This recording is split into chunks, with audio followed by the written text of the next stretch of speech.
Sparkle and the Crystal Heart Spell. Read to you by Jade the Pony. Chapter 6. On a Scroll. Spike had been extra busy all day delivering the invitations for Twilight's emergency secret meeting. He'd visited Fluttershy's cottage first. She politely accepted and asked Spike if he wanted to come inside and play with her new fruit bat, Toby. "He's ever so shy, and I think he could use a new friend. Like you, Spike," she said in her tiny, gentle voice.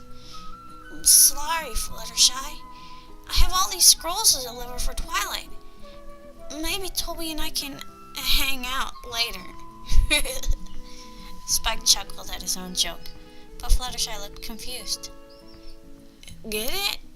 Hang out? Because bats hang upside down." Oh, yes. Of course. See you at the meeting." Next, he found Applejack working in the orchard at Sweet Apple Acres. She bucked her hind legs against a tree, and a batch of juicy apples came tumbling down into the basket. "A meeting for Twilight?"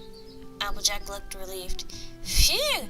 No pony has seen her around for a few days. I was about to send out the Apple family search party."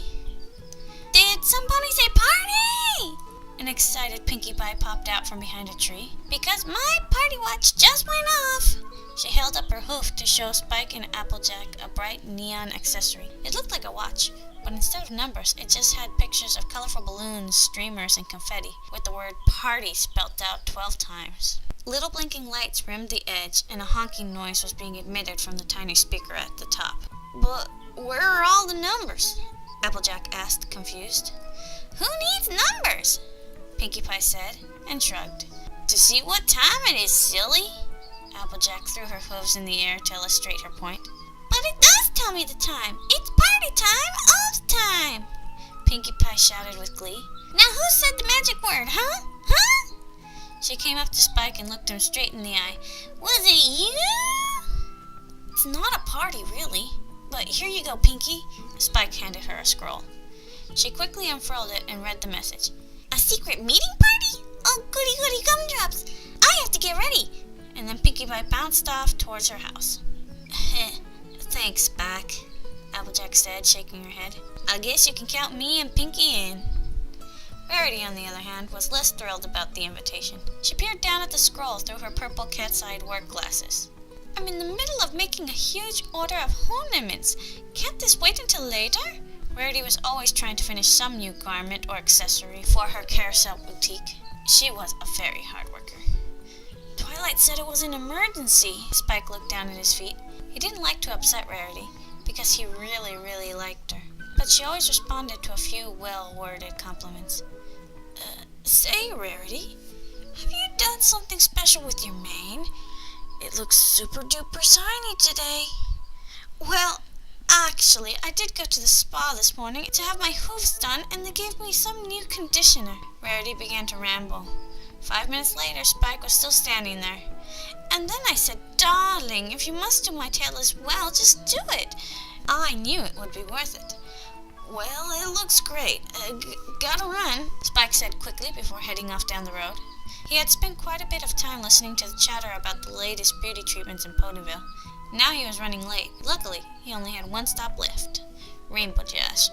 Rainbow Dash was the last pony he had to invite to Twilight's secret meeting. "Special delivery for one Miss Rainbow Dash," Spike shouted half-heartedly at the clouds. He was ready to call it a day by the time he reached Ponyville Park. It was directly under Cloudsdale, so there was a good chance of finding the Pegasus there. "Rainbow Dash!" he called out impatiently. "I have a very important invitation to a very important secret meeting at Twilight Sparkle's cottage." "Hold your pony, Spike," Rainbow Dash said, swooping down from a cloud. "I'm coming." Rainbow Dash zoomed by a cloud that looked empty, but hidden inside was Nosy Gilda, the griffin. She had heard every word. Suddenly, the secret meeting was not so secret. "So what in tarnation is this all about, Twi?" Applejack asked, as she bit into one of the apple fritters she'd brought for the meeting. All 5 of Twilight's best friends had shown up, even though surely they had other more important things to do. Twilight knew that she was lucky that they had come to help her. No questions asked. It filled Twilight with a sense of pride and warmth that made her new necklace shine doubly bright.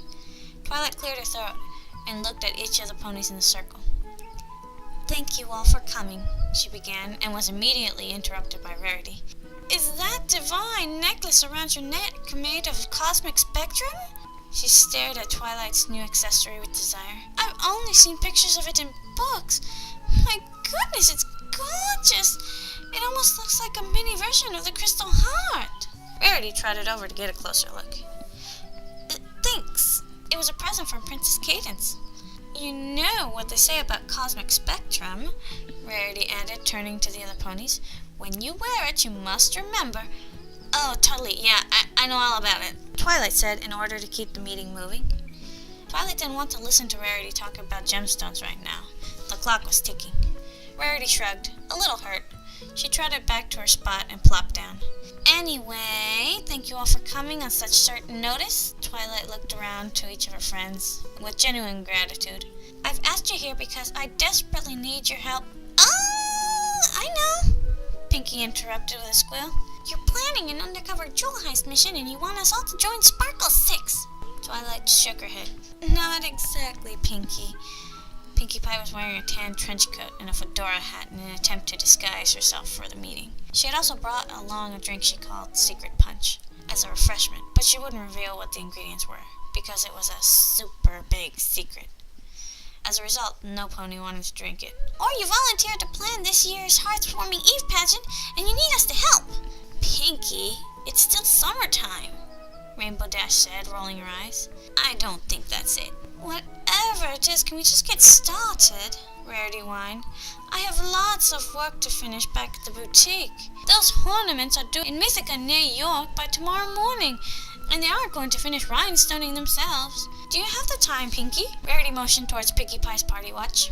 "Sure," Pinkie said and looked at her watch. "It's party!" "Pardon me?" Rarity didn't quite comprehend. Applejack and Spike couldn't help but giggle, since they knew what was coming. "The time is party?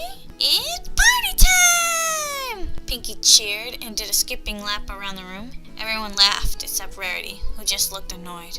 "Okay, everyone, that's enough," Twilight said. "Down to business." The ponies finally listened as Twilight recounted her trip to the Crystal Empire, sparing no details. She told them all about Cadence's journey to find the Crystal Heart spell. Twilight explained that the only way she herself could find it was with the help of her friends, just like Cadence. "So I'll need you all to come up with some ideas for my future kingdom. If you don't, I'll never find the spell, and I'll never learn to be a leader, and I'll never be a great princess," Twilight said in one breath. She had a tendency to exaggerate things. "Calm down, Twilight," Fluttershy said, patting her on the back. "I'm sure that we can all figure this out together." "Together?" Twilight asked hopefully. "You'll help me?" The rest of the ponies nodded and held up their full cups of Secret Punch in a toast. "Together!"